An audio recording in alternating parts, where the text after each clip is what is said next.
حدیث سنا دیجیے۔ انہوں نے کہا آپ بھی سنا دو۔ تو یہ حکم سنانا ہوا، حکم پہ عمل کرنا ہوا؟ ارے ایسا کچھ ہے؟ خدا نے کہا سلو، تم سب درود پڑھو، اور ہم نے کیا کیا؟ سلے خدا تمہیں۔ سبحان اللہ، بہت بڑا کرم ہے، ارے بہت بڑا احسان ہے۔ محبوب کی بارگاہ میں کچھ لے جانا یہ تو بہت آسان ہے، مگر محبوب کا پسند فرما لینا یہ بہت مشکل ہے۔ حالانکہ ہر آدمی دل سے چاہتا ہے۔ یہ آرکین انتظامیہ کمیٹی نے اپنے مہمانوں کے لیے بہترین دسترخوان سجایا ہے، مرغا لگایا ہے، بریانی لگایا ہے، قورمہ لگایا ہے، چکن چلی لگایا ہے، 72 آئٹم رکھ دیا۔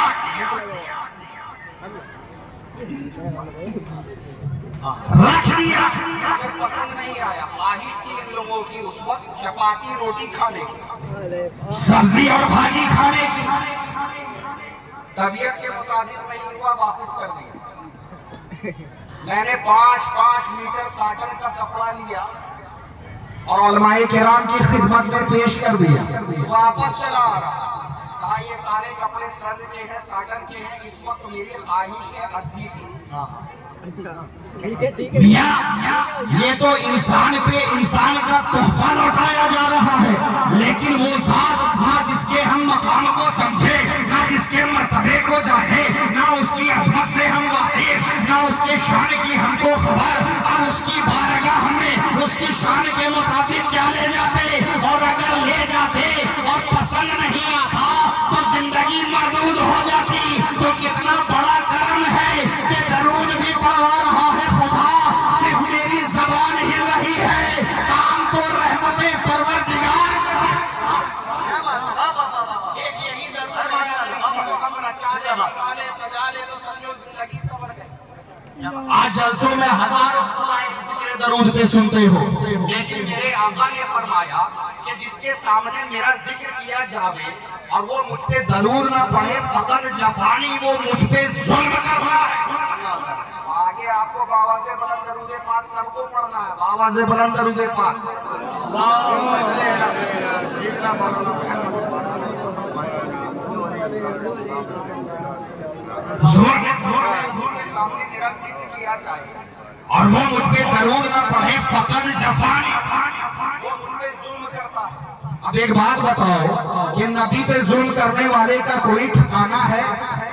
ارے نبی تو نبی ہے، اللہ کے ولی کی بارگاہ اتنی مقدس بارگاہ ہے کہ من عاد لی ولیا فقد آذنتہ للحرب، جو میرے کسی ولی سے دشمنی رکھتا ہے، خدا فرماتا ہے میں اس سے جنگ کا الٹیمیٹم دیتا ہوں، میں اس سے جنگ کا اعلان کرتا ہوں۔ تو جب ایک ولی کی دشمنی انسان کو کہاں سے کہاں پہنچا دیتی ہے، اور نبیوں کے نبی کی دشمنی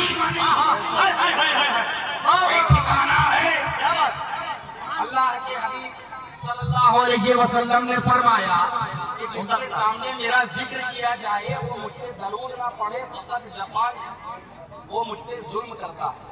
ایک بات بتائیے کہ نماز میں درود پاک کی ضرورت کیوں ہے؟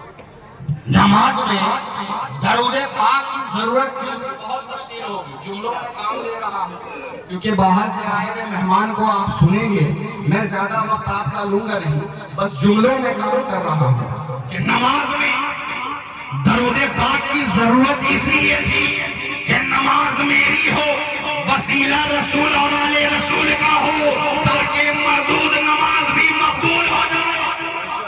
سنو، شیطان نے ایک سجدہ کرنے سے انکار کر دیا تھا، حالانکہ 6 کروڑ برس کا عابد 6 کروڑ برس کا عابد ہمارا سجدہ کہاں؟ فرش پر، اس کا سجدہ کہاں؟ عرش پر، قرب الہی میں۔ ہمارے پیچھے مفتی کرام کے پیچھے، یہ ائمہ حضرات کے پیچھے کون نماز پڑھتا ہے؟ شکیل، وکیل، خالد، عابد، یہی پڑھتے ہیں۔ مفصل میں ہوں تو اور اسے توڑ دوں، چنو منو ٹنو اونو مونو سونو۔ میاں یہ سب بہت بڑے مفتی ہوں گے، چنی ہوں گے، چنا ہوں گے، مگر یہ سب انسان ہے، اور الانسان مرکب من الخطاء والنسیان، کتنا ہی بڑا انسان ہو مرکب ہے خطا و نسیان کا، لیکن وہاں نماز پڑھنے والے سب معصوم فرشتے، تو جو معصومین کا مقتدی بنا ہو اور مقتدی جس کے معصومین ہو اس کی امامت کا کیا عالم ہوگا؟ تو دیکھو کبھی امام ہونے پہ ناز نہ کرنا، دیکھو امامت کا رشتہ کہاں سے ہے۔ اگر رسول اور آل رسول کی چوکھٹ سے لگا ہوا ہے تو اس امام کے ہزاروں غلام نظر آئیں گے، اور اگر کٹا ہوا ہے وہ امام بھی ہو وہ رسول کے غلام کے برابر نہیں۔ نعرہ تکبیر، نعرہ رسالت، عرص مقدس۔ میں بات کر رہا تھا شیطان کی، وہ سوچا کہ میں اسے بھول جاؤں گا، اسے بھی یاد کر کے رکھا ہوں کہ شیطان کیوں ہے۔ جواب تو یہاں ایک شعر میں ہے کہ گیا ابلیس راندہ ایک سجدہ کے نہ کرنے سے، اگر لاکھوں برس سجدے میں سر مارا تو کیا مارا، اور وہ سجدہ کیا، سجدہ عبادت کا کیا نہیں، وہ سجدہ تحیت تھا۔ اب 6 کروڑ برس جو عبادت کرتا رہا وہ سجدہ عبادت، تو ایک تحیت کا سجدہ ایک طرف اور 6 کروڑ برس کی عبادت ایک طرف۔ ارے یہ جو 6 کروڑ برس عبادت کیا، سجدہ کیا، کس کو کیا؟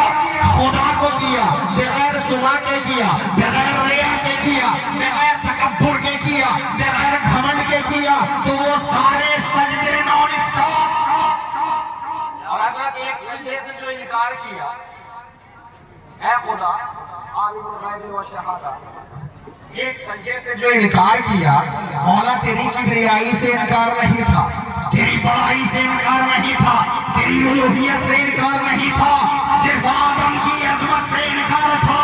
جواب ملا سن، حقیقت میں وہ عظمت آدم سے انکار نہیں تھا، حقیقت میں وہ عظمت مصطفیٰ سے انکار تھا۔ ارے صرف آدم کا خاکی بدن ہوتا تو میں سجدے کب کراتا، نور مصطفیٰ تھا، نور مصطفیٰ تھا، اس لیے سجدے کرا رہا۔ نور کو ایک سجدہ کرنے، حضور کو ایک سجدہ نہ کرنے والا 6 کروڑ برس کے خزانے سے محروم۔ تو اب جن کی عمر 60 برسی ہے، جن کی عمر 40 برسی ہے، جن کی عمر 30 برسی ہے، اور جو اس زمین پہ سجدہ کرنے والے ہیں اور ان کے سجدے کی بھی کوئی گارنٹی نہیں ہے، وہ اپنی عظمت پہ فخر نہ کرے، وہ اپنے تقویٰ پہ فخر نہ کرے، وہ اپنے علم پہ فخر نہ کرے، وہ اپنی طہارت پہ فخر نہ کرے، اس لیے کہ ایک لمحے میں 6 کروڑ صاف ہو جاتا ہے۔ اور آقا نے فرمایا کہ اللہ رب العزت نے شیطان کو یوں ہی نہیں بھگایا بلکہ پھر موقع دیا۔ توجہ حضرت، کس چیز نے تجھے سجدہ کرنے سے روکا؟ تو کہتا مولا بھول ہو گئی، چوک ہو گئی، مسٹیک ہو گیا، تو خدا پھر موقع دیتا۔ مگر اتنا ٹیٹیا کہ بھول چوک نہیں مانی، مناظرہ کرنے لگا، بحث کرنے لگا۔ کہا کس چیز نے تجھے سجدہ کرنے سے روکا؟ کہا انا میں نہیں بول کے ختم کر دوں گا، اسی میں کام میرا بن جائے گا۔ ہم سننا بھائی، یہ ہم کا بم اتنا خطرناک ہے کہ آئٹم بم بھی اس کے سامنے فیل۔ ہم ان سے افضل ہیں، مجھے تو نے آگ سے بنایا اور اسے خاک سے آگ بھلا مٹی کے آگے جھکے۔ ارے آگ کا کام تو ہے اکڑنا، آگ کا کام تو ہے تننا۔ طالب چائے اسٹور کہاں ہے؟ اس کی دکان پہ جائیے، طالب بھائی سے ایک ماچس کی تیلی لیجیے، اس تیلی کو اپنی ہتھیلی پہ رکھیے، ہوا میں اڑ جائے گا، کاٹی حضرت ہوا میں اڑ جائے گا، کوئی حیثیت نہیں۔ مگر اس کی اکڑ کو اگر آپ کو دیکھنا ہے تو مسالے سے مسالے کے منہ کو ملائیے اور ایک رگڑ ماریے، جھائے سے شعلہ سیدھا آسمان کی طرف، نیچے کی طرف نہیں، اوپر کی طرف۔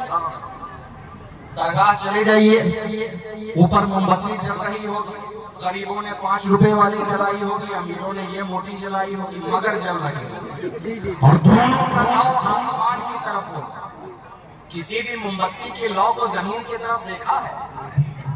وہی سے آگ کا کام ہی ہے اکڑنا، اس کا کام ہی ہے کرنا۔ اور بڑے سے بڑا پہاڑ دیکھ لیجیے، یہ سامنے پہاڑ ہے اور پہاڑ کے اوپر مزار ہے۔